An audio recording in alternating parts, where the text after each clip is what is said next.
Energy का exchange दो तरह से हो सकता है, या तो in the form of heat या तो in the form of work. कोई सिस्टम है, उसको एनर्जी चाहिए या एनर्जी रिलीज करनी है, तो ऐसा वो दो तरह से कर सकता है, या तो हीट गेन कर ले, हीट लूज कर दे, या तो बाहर की दुनिया पे कुछ वर्क कर दे, कुछ एहसान कर दे, एक काम कर दे बाहर की दुनिया पे जाके, तो ये भी तो एनर्जी देना हुआ, है ना। हमसे कोई बोले कि हमें एनर्जी दे दो, तो एक तो काम हम ये कह सकते हैं कि जाके उसको हम खाना पानी दे दें कि लो भाई सीधा लो एनर्जी लो। दूसरा ये कर सकते हैं कि हम उसकी एनर्जी बचा के उसके लिए कोई काम कर दें।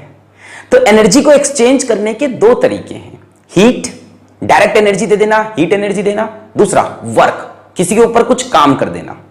तो आज उसी में से हम पहले एनर्जी एक्सचेंज की बात करेंगे, हीट की। मुझे पता है इस तरह से आपको किसी किताब में ये बात नहीं मिलेगी, ठीक है, मेरा खुद का सोचा हुआ कंसेप्ट पूरा हुआ है इसके अंदर। तो मेरा नाम है अलग पांडे और हमारा चैनल है फिजिक्स वाला, है ना। और नहीं ऐसा मेरा सोचा हो, मतलब ऐसी एक दिमाग में बात थी, चलो छोड़ो। तो बात करते हैं हीट की। आज हम बात करेंगे हीट की। तो जैसा कि मैंने बताया कि हीट क्या है, एनर्जी को एक्सचेंज करने का तरीका है, एनर्जी को एक्सचेंज करने का तरीका है किसके बीच में, बिटवीन सिस्टम जिसकी स्टडी करते हैं आप, जिसके बारे में पढ़ते हैं, एंड सराउंडिंग।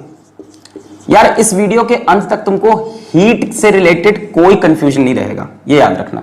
हीट के अंदर जितनी बातें हैं सब, specific heat capacity, molar specific heat capacity, CP CV वगैरह जो फिजिक्स में भी पढ़ना है, सब यहां कवर कर देंगे, ठीक है, पूरा का पूरा। इसीलिए हीट पे लेक्चर लाएं। हम चाहते तो अगला लेक्चर लाते हैं फर्स्ट लॉ ऑफ थर्मोडायनेमिक्स, नहीं, हम हीट पे करेंगे, हम वर्क पे एक लेक्चर करेंगे डिटेल एकदम अंदर तक, ऐसी मजा आता है ना। उसके बाद फर्स्ट लॉ। चलो तो हीट की बात करते हैं। तो बच्चों हीट सबको पता है फॉर्म ऑफ एनर्जी ट्रांसफर होता है। फॉर्म ऑफ एनर्जी कई लोग लिखते हैं, मैं form of transfer of energy लिखता हूं। हीट क्या है, form of transfer of energy, energy को ट्रांसफर करने का तरीका, ठीक है। और ये कब आता है, when there is temperature difference. तो ये सब तो सबको पता है, हीट क्या है, एनर्जी को ट्रांसफर करने का तरीका है जब टेम्परेचर का डिफरेंस हो। और यही जीरोथ लॉ ऑफ थर्मोडायनेमिक्स भी यही कहता है, ठीक है। जीरोथ लॉ यही बोलता है कि टेम्परेचर डिफरेंस होता है तब तक हीट ट्रांसफर होती है, ठीक है। कहीं बीच में पढ़ा देंगे इसको, ठीक है, जीरोथ लॉ फर्स्ट लॉ के बाद बीच में थोड़ा सा बता देंगे, ठीक है। जीरोथ लॉ बोलता है कि एक थर्मल इक्विलिब्रियम होता है, दो बॉडी के बीच में अगर हीट ट्रांसफर नहीं हो रहा है तो थर्मल इक्विलिब्रियम है, अदरवाइज हीट ट्रांसफर होगा फ्रॉम हायर टू लोअर। उसको छोड़ते हैं, वापस हीट पे आते हैं यार। तो हीट की अपन बात करें सिंबल की, तो हीट का सिंबल तो सबको पता ही होगा कि हीट का सिंबल होता है Q। हीट की बात करें यूनिट की, तो बच्चों हीट की यूनिट होती है SI यूनिट, तो वही है अपनी जूल, जो एनर्जी की है। और कॉमन यूनिट जो होती है हमारी, तो कॉमन यूनिट हम कौन सी लेते हैं हीट की, कैलोरी लेते हैं ना, कैलोरी। कन्वर्जन फैक्टर सबको पता होगा, 1 calorie is equals to 4.182 joules, तो यू कैन ऑल्सो कन्वर्ट, ठीक है। तो ये बेसिक बातें हुई कि हीट वो तरीका है एनर्जी के ट्रांसफर का जो तब आता है जब टेम्परेचर का डिफरेंस हो और डायरेक्टली एनर्जी एक बॉडी से दूसरी बॉडी में जाती है। कब जाती है, जब दोनों बॉडी का टेम्परेचर अलग अलग होता है। अदरवाइज हीट वाला जो तरीका है वो अपनाया नहीं जा सकता। अगर दो बॉडी सेम टेम्परेचर पे हैं तो एक बॉडी से दूसरी बॉडी पे एनर्जी ले जाने का तरीका हीट नहीं हो सकता, कोई और तरीके से एनर्जी भेजना होगा। ये हीट की एक्चुअल डेफिनेशन है। What is heat? हीट एक एनर्जी ट्रांसफर का तरीका है जो तब आता है जब दो बॉडी के बीच में टेम्परेचर का डिफरेंस हो, ठीक है। तो ये हमने बता दी हीट की यूनिट वगैरह। अच्छा चलो, इतनी चीजें करने के बाद थर्मोडी में समझते हैं कि हीट का क्या सिग्निफिकेंस है। बच्चों थर्मोडी में हमें हीट के साइन याद रखने पड़ेंगे जो कि हमारे लिए बहुत इंपॉर्टेंट है। To the system, heat given to the system is always positive. सही बात है, सिस्टम को हीट मिलेगी, सिस्टम की एनर्जी बढ़ेगी, तो उसको हम पॉजिटिव की तरह लेते हैं। हमें कोई आके हीट दे के जाएगा तो हमारी एनर्जी बढ़ेगी, तो हमारे लिए वो एनर्जी कैसी है, पॉजिटिव। और इसी तरह से heat given by the system, heat given by the system is taken as negative. अब सिस्टम जाके किसी को हीट दे देगा तो भैया सिस्टम की एनर्जी कम हो जाएगी, तो हम नेगेटिव में चले गए, तो हम बोलते हैं उसको नेगेटिव। तो ये दो चीजें आपको नोट करनी पड़ेगी। मेरे ख्याल से आप समझ गए होंगे, दिमाग में चला गया होगा। सिस्टम को हीट दी, सिस्टम को मिली पॉजिटिव, सिस्टम ने लूज कर दी, सिस्टम का नुकसान हो गया तो नेगेटिव। ठीक है, तो Q कब पॉजिटिव लेना है और कब नेगेटिव लेना है ये भी आपको क्लियर हो गया। अच्छा, तो आज का जो मेन चर्चा हमारा है वो है स्पेसिफिक हीट कैपेसिटी का।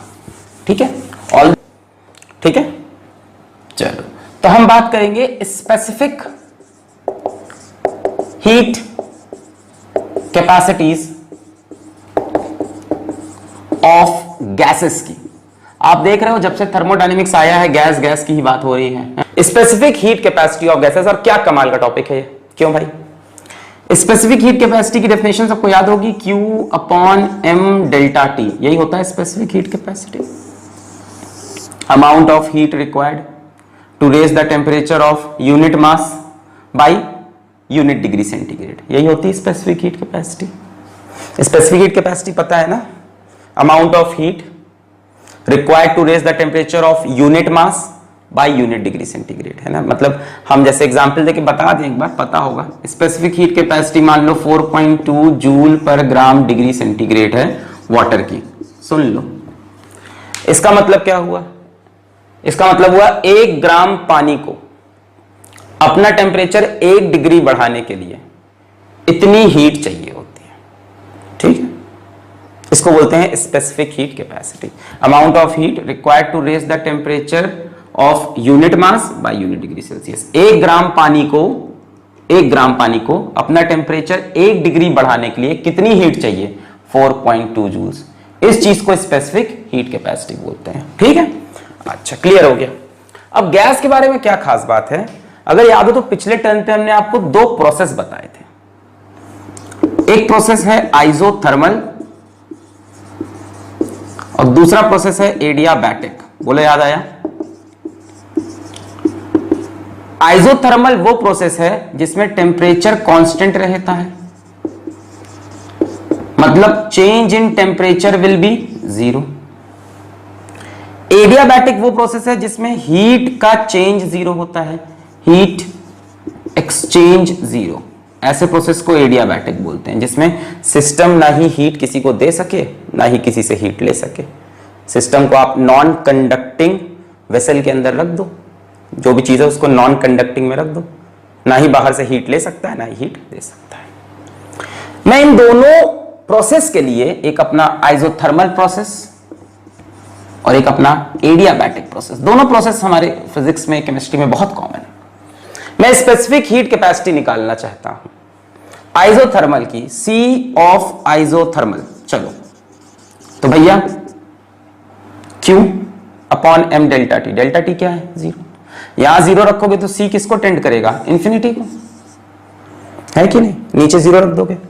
C ऑफ एडियाबैटिक जरा बताना, C ऑफ एडियाबैटिक। एडियाबैटिक में Q कितना है? 0, कोई हीट एक्सचेंज नहीं होता तो ये 0। बड़ी खास बात है कि गैस की स्पेसिफिक हीट कैपेसिटी कुछ भी हो सकती है, 0 भी हो सकती है, इंफिनिटी। वाटर की 4.2, वाटर की भी टेम्परेचर के साथ चेंज भी होती है थोड़ी थोड़ी, गैस की खतरनाक चेंज हुई है। आइसोथर्मल प्रोसेस के लिए इनफाइनाइट, बहुत बड़ी इनफाइनाइट। एडियाबैटिक के लिए 0। The specific heat capacity of gas can be anything between 0 and infinity, can be anything between 0, कुछ भी हो सकती है।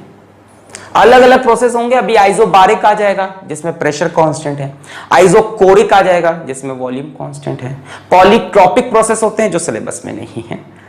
आपको कैसे पता है? हम लोग के 3rd सेमेस्टर में था थर्मोडायनेमिक्स में कॉलेज में, तो वहां पे पढ़ते हैं हम लोग की चीज। ठीक है, तो बहुत से प्रोसेस होंगे अलग अलग जिसमें डिफरेंट स्पेसिफिक हीट कैपेसिटी मिलेगी।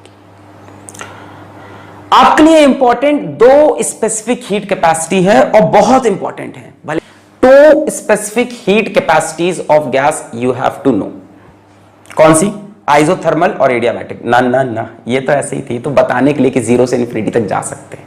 इसको हटा दे, नोट कर लो इसको पहले। ये रियलाइज कराने के लिए कि गैस की स्पेसिफिक हीट कैपेसिटी 0 से लेके इंफिनिटी तक कुछ भी हो सकती है। अब मैं इसको मिटा के आपको 2 important specific heat capacity gas की बताऊंगा, which are very very important. चलिए, पहला, कोई प्रोसेस जब कांस्टेंट वॉल्यूम पे हो, किस पे हो? कांस्टेंट वॉल्यूम पे हो, तब हम बोलते हैं specific heat capacity at constant volume, CV। ठीक है, CV specific heat capacity at constant volume. तो ये heat at constant volume upon m delta T, specific heat capacity at constant volume. एक तो ये बहुत इंपॉर्टेंट होती है। ये क्या है? कुछ नहीं है, amount of heat required to raise the temperature of unit mass of gas by unit degree centigrade celsius at constant volume. Constant volume पे 1 ग्राम गैस का टेम्परेचर 1 डिग्री बढ़ाने के लिए जितनी हीट चाहिए उसको हम बोलते हैं specific heat capacity at constant volume. क्या बोलते हैं? Specific heat capacity at constant, specific heat capacity at constant. कि कांस्टेंट वॉल्यूम पे जब वॉल्यूम कांस्टेंट हो, 1 ग्राम गैस का टेम्परेचर कितना बढ़ाना है? टेम्परेचर बढ़ाना है 1 डिग्री सेंटीग्रेड। इस प्रोसेस में जो हीट लगेगी उसको हम बोलेंगे specific heat capacity at constant volume. ये 1 हो जाएगा तो ये इसके बराबर हो जाएगा। क्लियर? इसी तरह से बच्चों दूसरा जो आपके लिए इंपॉर्टेंट है वो है eight constant pressure. Eight constant pressure specific heat capacity at constant pressure. कहानी सेम है, इसको हम CP बोल देंगे, specific capacity at constant pressure, Q upon m delta T। वही कहानी है कि कांस्टेंट प्रेशर पे 1 ग्राम गैस का टेम्परेचर कितना बढ़ाना चाहते हो? 1 डिग्री सेंटीग्रेड।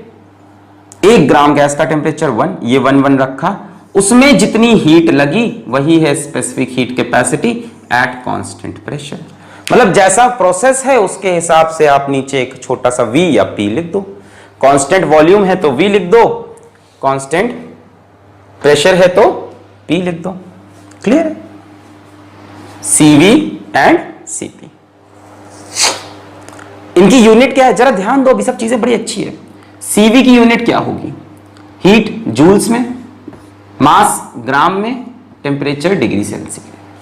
CP की यूनिट क्या होगी? यहां से CP की यूनिट क्या होगी? हीट जूल में, मास ग्राम में, टेम्परेचर डिग्री सेंटीग्रेड में। तो यार दोनों की यूनिट सेम है और मैं आपको बड़ा क्लिकिंग पॉइंट बताऊंगा अभी। अगर आप CP/CV जानते हो तो ये वो CP/CV है नहीं, अगर आप जानते हो तो ये वो CP/CV नहीं है, वो आएगा भी आगे अंदर तक। चलो सवाल इस पे भी आए हुए हैं। अरे भैया बहुत लंबा सफर है हमारा, ठीक है, मतलब बहुत सालों के हमने पेपर्स देखे हुए हैं, तो कहां की चीजें आपको बता रहे हैं, आप ध्यान दो। मिटा दें? यहां तक क्लियर है? बहुत बढ़िया। 2 स्पेसिफिक हीट कैपेसिटी याद रखनी है हमको, eight constant pressure and eight constant volume. आगे ये सब चीजें और जुड़ेंगी कहानियों से, पर आज तो इंट्रोडक्शन चल रहा है। अच्छा, अब आपको जो जानना है वो जानना है molar specific heat capacities of gas. आपको स्पेसिफिक हीट कैपेसिटी जाननी ही नहीं थी, आपको जाननी थी मोलर स्पेसिफिक हीट कैपेसिटी। मतलब आपको जानना है amount of heat required to raise the temperature of 1 mole of a gas by 1 degree centigrade. आपको 1 ग्राम के लिए नहीं सीखना था, आपको 1 मोल के लिए, क्योंकि गैस में यार मास वास से ज्यादा इंपॉर्टेंट मोल होता है। गैस हम लोग गैस लॉस पढ़े हैं, है ना? मोल के ऊपर बातें करनी है। अब मोलर स्पेसिफिक हीट कैपेसिटी की बात करेंगे। किसकी बात करेंगे? Molar specific heat capacity. जैसे आपसे बोले molar specific heat capacity at constant volume, तो फॉर्मूला क्या बन जाएगा? इसका सिंबल देखो CV, और ये कैपिटल में लिया है। इसकी वैल्यू और उसकी वैल्यू अलग है। ये किसके लिए है? पर मोल है, 1 मोल के लिए, वो 1 ग्राम के लिए था। तो CV is equals to Q upon N delta T। अब यूनिट मास नहीं है नीचे, यूनिट मोल है। नोट करेंगे इसको बच्चों, यूनिट मास नहीं है, यूनिट मोल है। Amount of heat required to raise the temperature of 1 mole of a gas by 1 degree centigrade at constant volume is CV, capital CV। इसी तरह से molar specific heat capacity at constant pressure, capital C T, ये होगा बच्चों Q upon N delta T, और ये heat कहां पे होगी? कांस्टेंट प्रेशर पे।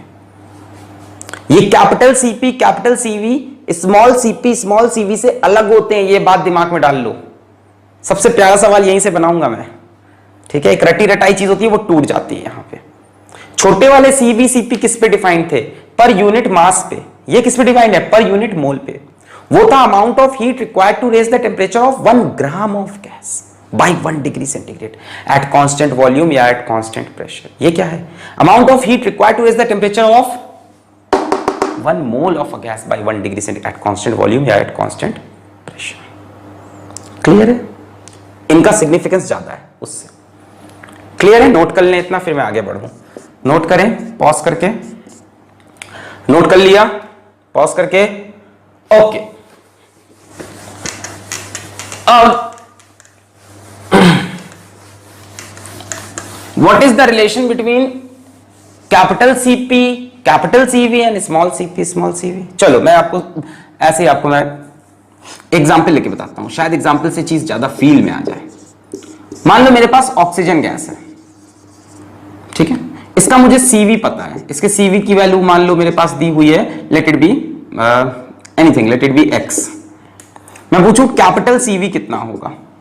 Can you tell me this? सोच के बताना। क्या आप मुझे कैपिटल सीवी की वैल्यू बता सकते हो अगर आपको स्मॉल सीवी पता है? ये यूनिट मास पे थी, ये यूनिट मोल पे। ये किसके लिए डिफाइंड है? For 1 gram of oxygen to raise temperature by 1 degree centigrade, amount of heat कितनी रिक्वायर्ड है? Small CV. है कि नहीं? ये किसके लिए? 1 मोल के लिए। So for 1 mole of oxygen, बताओ बताओ आंसर बताओ, amount of heat required to raise temperature by 1 degree centigrade. अब बताओ 1 ग्राम के लिए वैल्यू सीवी है, तो 1 मोल के लिए वैल्यू कितनी होगी? भैया 1 मोल में कितने ग्राम होते हैं? ऑक्सीजन की बात करें तो 1 मोल में 32 ग्राम होते हैं। 1 ग्राम के लिए सीवी है तो 1 मोल यानी 32 ग्राम के लिए हो जाएगा 32 टाइम ऑफ सीवी या 32 time of X. Are you getting this? ये किसके लिए डिफाइंड था? यूनिट मास के लिए, यूनिट मोल के लिए। अब भैया 1 ग्राम के लिए इतनी हीट चाहिए, 1 ग्राम का टेम्परेचर 1 डिग्री बढ़ाने के लिए इतनी हीट चाहिए। Forget x, forget this x. 1 ग्राम का टेम्परेचर 1 डिग्री बढ़ाने के लिए इतनी हीट चाहिए, तो 1 मोल में कितना मास होगा? 32 ग्राम। तो 32 ग्राम के लिए इसकी 32 गुने।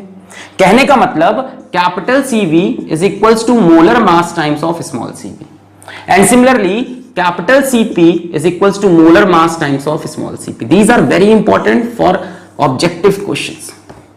अच्छा सवाल यहां से फंसता है अंदर से एकदम, नोट कर लेंगे इसको। Capital CP capital CV small CV, concept clear? आप जाओगे आपको स्कूल में ये सब चीजें नहीं मिलेगी डिटेल में। क्लियर हुआ एकदम बढ़िया से?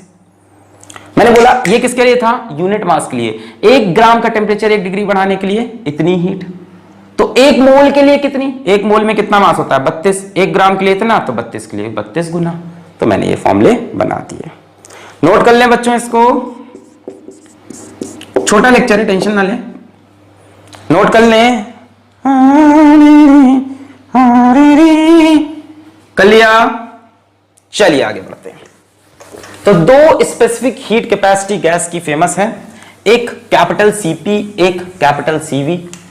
कहां कहां पे डिफाइंड है? कहां कहां पे डिफाइंड है? एक कांस्टेंट वॉल्यूम प्रोसेस के लिए, एक कांस्टेंट प्रेशर प्रोसेस के लिए। अब एक इंपॉर्टेंट रिलेशन सुने, ठीक है? इसको मेयर्स रिलेशन कहते हैं, पर इसकी डेरिवेशन हम फिजिक्स में देख लेंगे। आज सिर्फ आपको रिलेशन बता रहे हैं। Capital CP minus capital CV is equals to gas constant R for any gas. For any gas capital CP minus capital CV is equals to R for any gas. अब देखो जरा नीट में एक बार सवाल क्या पूछ लिया उन्होंने कहा for nitrogen the value of Cp minus Cv, the value of Cp minus Cv is equals to, और ऑप्शन दिया आपको, आप R सोच रहे हो, ऑप्शन देखो क्या दिए उन्होंने, option they pass 14R, R by 14, 28R, R by 28। तो यार अगर ये सिंपल क्वेश्चन होता तो Cp minus Cv is equals to R लगा देते, पर ऐसा कोई ऑप्शन ही नहीं था। Option 14R, R by 14, 28R, R by 28 था। तो ऐसा इसलिए हुआ होगा क्योंकि ये स्मॉल cv रहा होगा। Capital Cp minus capital Cv is equals to R, gas constant, always for any gas and always true at any pressure any temperature, हर गैस के लिए हमेशा true, Mayer's relation always holds true, tension नहीं लेनी उसकी। और एग्जाम में जो भी सवाल पूछता है तो उसमें मान के चलते हैं आइडियल गैस है। तो अब क्या करें, हम लिख लेते हैं capital Cp minus capital Cv is equals to R, ठीक है। अब कैपिटल Cp को आप लिख सकते हो m times of small Cp, capital Cv को m times of small Cv is equals to R।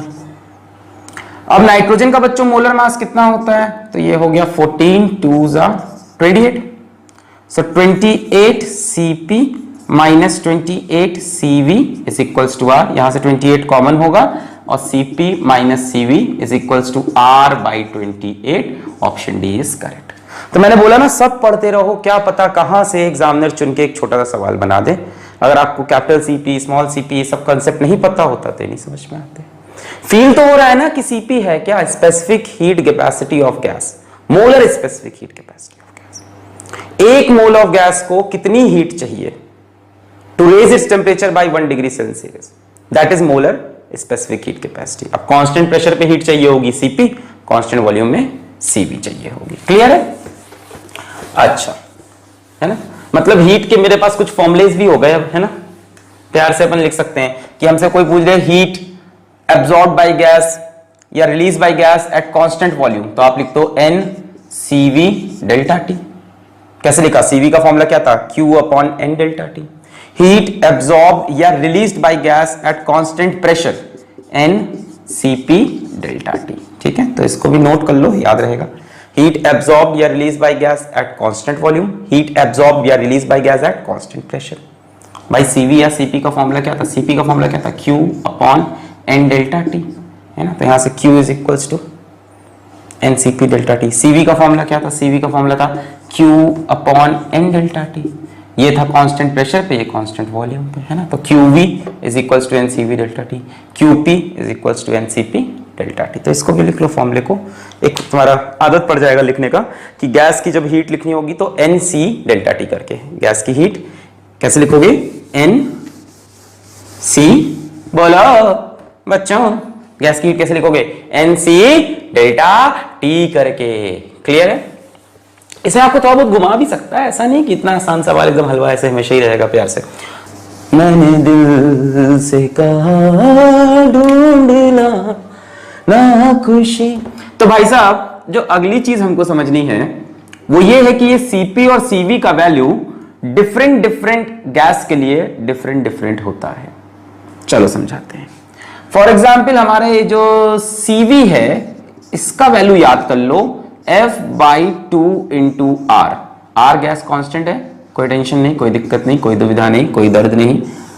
F/2 into R, ये हो गया Cv की वैल्यू। अब Cp की वैल्यू आप निकाल सकते हो, Cp is equals to R plus Cv, और Cv कितना है F/2R प्लस R, तो Cp कितना हो गया बोलो, F/2R प्लस R, तो R कॉमन हो जाएगा, F/2 प्लस 1 इंटू R। बोलो सही लिखा है कि गलत? Cv याद रखो F/2R और Cp minus Cv is equals to R, ये दो चीज याद रखोगे तो काम बन जाएगा। हाँ, आपके दिमाग में सवाल है कि सर F क्या चीज हो गई है बच्चों? F को हम बोलते हैं डिग्री ऑफ फ्रीडम। क्या बोलते हैं? Degree of freedom. इसके बारे में भी बहुत डिस्कशन नहीं करेंगे, फिजिक्स जब आएगा तो पूरा समझाएंगे, इसके ऊपर पूरा टर्न रहेगा। आज के लिए इतना समझो, ये डिपेंड करता है एटॉमिसिटी ऑफ गैस पे, एटॉमिसिटी ऑफ गैस, ठीक है। अगर मेरे पास मोनो एटॉमिक गैस है, मोनो एटॉमिक गैस, तो उसका F का वैल्यू होगा 3। मेरे पास डाया एटॉमिक गैस है तो उसका F का वैल्यू होगा 5, और मेरे पास पॉली एटॉमिक गैस है तो F का वैल्यू लेंगे 6। मैं आपको एक जनरल में बता रहा हूं, वरना कंडीशंस और सारी हैं अंदर, पर अभी इतना ही समझो। मोनो एटॉमिक गैस है मेरे पास, मान लो हीलियम है, नियन है, एर्गन है, मोनो एटॉमिक अकेले रहती हैं, उनके लिए F की वैल्यू 3। डाया एटॉमिक गैस है मेरे पास, O2 है, मेरे पास N2 है, ये सारी गैसेस हैं डाया एटॉमिक, 2 एटम वाली, उसके लिए F की वैल्यू 5। और मेरे पास पॉली एटॉमिक गैस है कोई, है ना, जैसे कार्बन डाइऑक्साइड। क्या कार्बन डाइऑक्साइड लीनियर पड़ जाती है, ठीक है, कार्बन डाइऑक्साइड इधर आ जाता है। अब ये सब कंडीशन है फिजिक्स में समझा देंगे। जैसे मान लो मेरे पास ओजोन है O3, पॉली एटॉमिक है ना, 2 से ज्यादा एटम वाली, तब F की वैल्यू 6। तो F की वैल्यू लेके यहां रख दो, CV की वैल्यू मिल जाएगी, CP की वैल्यू। मतलब CP और CV कहीं ना कहीं गैस पे तो नहीं डिपेंड करते, एटॉमिसिटी पे डिपेंड करते हैं कि मोनो एटॉमिक गैस है या डायटोमिक गैस है या ट्राइएटॉमिक गैस है, ठीक है, एटॉमिसिटी ऑफ गैस पे, ठीक है। F is equal to 3 monoatomic के लिए, 5 डायटोमिक के लिए, 6 पॉली एटॉमिक के लिए। तो इस तरह से आप CP और CV का वैल्यू निकाल सकते हो। क्लियर है यहां तक? Degree of freedom, mono atomic के लिए F की वैल्यू 3, डायटोमिक के लिए F की वैल्यू 5, और पॉली एटॉमिक के लिए F की वैल्यू 6, ठीक है। अच्छा, F की value 3, 5, 6, mono dia poly, mono dia poly, और ये CP और CV की वैल्यू। बच्चों इसी तरह से एक कांस्टेंट डिफाइंड होता है gamma. Gamma is the ratio of molar specific heat capacity at constant pressure and constant volume. Repeat with me, gamma is the ratio of specific heat capacity at constant pressure and constant volume. CP upon CV के ratio को gamma बोलते हैं, CP minus CV is equals to R बोलते हैं, और CV की value F/2। Sir कितना ढेर सारा चीज याद करा दिया, तो इनको नोट कर लो प्यार से बच्चों। अभी मैं इसको रिपीट करूंगा तो आपको और समझ में आएगा, वैल्यूज निकालेंगे, खेल है चलता रहेगा, है ना। तो CP minus CV is equals to R। CP क्या है पता है, molar specific heat capacity at constant pressure, है ना, CV पता है। फिर मैं बोला CV की वैल्यू निकालने का तरीका F/2R। F क्या है, degree of freedom, mono atomic के लिए 3, डायटोमिक के लिए 5, ट्राइएटॉमिक या पॉलीएटॉमिक के लिए 6। CP निकालना है, CV प्लस R कर लो, है ना। तो CV की value F/2R plus R, R common हो गया, F/2 प्लस 1। फिर हमने कहा ratio of CP by CV is gamma. चलिए एक काम करते हैं, डिफरेंट एटॉमिसिटी वाली गैसेस का हम CP, CV, गामा, F सब डिटरमाइन कर लेते हैं, तो थोड़ा सा एक प्रैक्टिस भी हो जाएगा। और टेबल बनाने में पता नहीं बचपन से एक खुशी भी क्या मिलती है, पता नहीं क्या खुशी मिलती है, पर टेबल बना के अच्छा बड़ा लगता है। तो अब टेबल बनाते हैं, है ना, फील अच्छा नहीं लगता है ना टेबल बनाते ही। चलो अपन एक टेबल बना लेते हैं।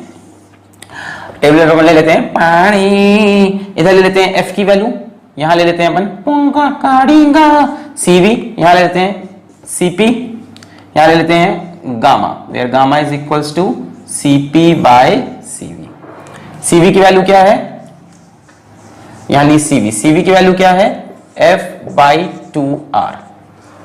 और बच्चों CP की वैल्यू क्या है F/2 प्लस 1 इंटू R। यह सिंपल भाषा में कर लेते हैं इसको, इतना कॉम्प्लेक्स नहीं करते।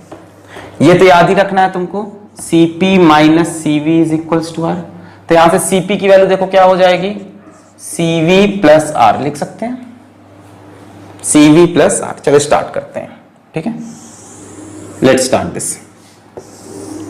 Monoatomic, diatomic, polyatomic. चलो मोनोएटॉमिक के लिए सबसे पहले, मोनोएटॉमिक के लिए F की वैल्यू होगी 3, CV की वैल्यू बोलो 3/2R, CP की वैल्यू बोलो 3/2R प्लस R, कितना हो गया 5/2R।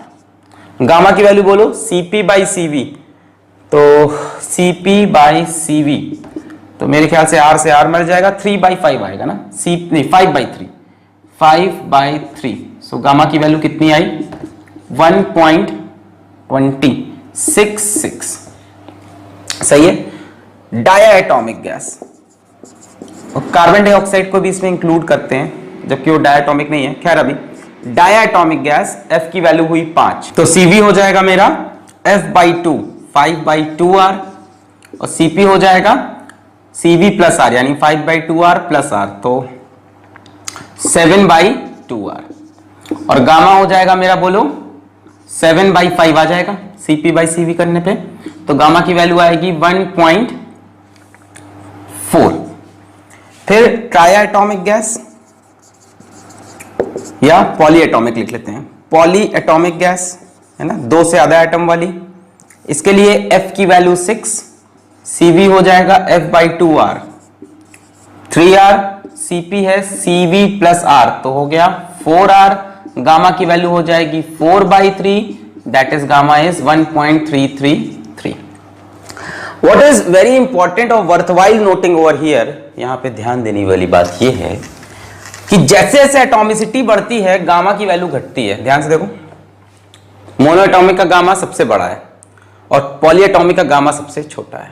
देख रहा है, यानी gamma is greatest for monoatomic, then diatomic, then polyatomic. Values याद रखो गामा की, बहुत इंपॉर्टेंट है। गामा की वैल्यूज याद रखो, मोनो की सबसे ज्यादा 1.66, डाया की उसके बाद 1.4, पॉली की उससे कम 1.33। तो ओवरऑल इसमें से आपको जो यूज की चीजें हैं वो गामा है सबसे ज्यादा यूज गामा का होना है। इसके बाद CPCV का भी होगा, ऑफ कोर्स होगा, कम होगा गामा का। CPCV में आप CV याद रखना फॉर्मूले वाइज, मैंने बना के दिखाया, सब याद रखने की जरूरत थोड़ी ना है। फॉर्मूला याद रखना CV का F/2R, F degree of freedom, F की वैल्यू मोनोएटॉमिक के लिए 3, आपसे हीलियम बोलता है, नियन बोलता है, अर्गन बोलता है, क्रिप्टन बोलता है। डायटॉमिक के लिए 5, आपसे हाइड्रोजन बोला, ऑक्सीजन बोला, नाइट्रोजन बोला। पॉलीएटॉमिक के लिए 6, आपसे कोई और गैस बोल दी है ना, आपसे ओजोन बोल दी, BF3 बोल दी, इस टाइप की गैस बोल दी तो 6 डाल देना। CP के लिए याद रखना CV प्लस R है ना, खत्म। CV निकल आएगा तो CV, तो CV याद रखो F/2R बस, और गामा इज CP/CV, और गामा की तो मैं बोलता हूं वैल्यू याद कर लो, खेल खत्म। 1.66 मोनोएटॉमिक का सबसे ज्यादा, फिर डायटॉमिक, फिर पॉलीएटॉमिक। सबसे ज्यादा मोनोएटॉमिक का, फिर डायटॉमिक, फिर पॉलीएटॉमिक। 1.66, 1.4, 1.3। या चाहो तो गामा का एक फॉर्मूला याद कर लो, मतलब है बहुत कुछ, 1 + 2/F। देखो डिग्री ऑफ फ्रीडम के टर्म्स में गामा 1 + 2/F। अब तो और आसान हो गया। अब गामा मोनोएटॉमिक का निकालना है, मोनोएटॉमिक के लिए F की वैल्यू कितनी 3, डायटॉमिक का निकालना है F की वैल्यू 5, पॉलीएटॉमिक का निकालना है F की वैल्यू 6। तो गामा का चाहो तो ये फॉर्मूला। तो इन्फॉर्मेशन बहुत ढेर सारी है पर अच्छी चीज है कि याद रखो। CV = F/2R याद हो गया, F की वैल्यू याद हो गई 3, 5, 6, बहुत बढ़िया। CP = CV + R, बहुत बढ़िया। Gamma mono dia ट्राया, mono dia poly, mono का सबसे ज्यादा 1.66, डाया 1.4, पॉली 1.33, खत्म। चाहो तो याद कर लो। तो बच्चों इतनी बातें थी हीट से रिलेटेड। 2 स्पेसिफिक हीट कैपेसिटी बड़ी इंपॉर्टेंट थी तो उसको हमने डिस्कस किया। हीट का जो फॉर्मूला आपको यूज करना है, अब याद रखना है हीट का फॉर्मूला क्या यूज करेंगे। अब आप हीट का फॉर्मूला यूज करेंगे आप NC∆T। कांस्टेंट प्रेशर पे होगा तो NCP∆T, कांस्टेंट वॉल्यूम पे होगा तो NCV∆T, और दोनों पे नहीं होगा तो कुछ और ले लेंगे भाई। ये नंबर ऑफ मोल्स, ये मोलर स्पेसिफिक हीट कैपेसिटी, और वो चेंज इन टेम्परेचर। दूसरी चीज याद रखनी है, heat given to the system, heat given to the system is positive. Heat given by the system है ना, heat given to system, system को देने वाली हीट कैसी लेनी है, positive. Heat given by system, जो सिस्टम से बाहर निकल के आई हीट वो कैसी है, नेगेटिव। सिस्टम हीट देगा तो उसकी एनर्जी घटेगी तो नेगेटिव होगी, सिस्टम हीट लेगा तो उसकी एनर्जी बढ़ेगी तो पॉजिटिव। तो अगला वीडियो हम देखते हैं एनर्जी को एक्सचेंज करने का दूसरा तरीका।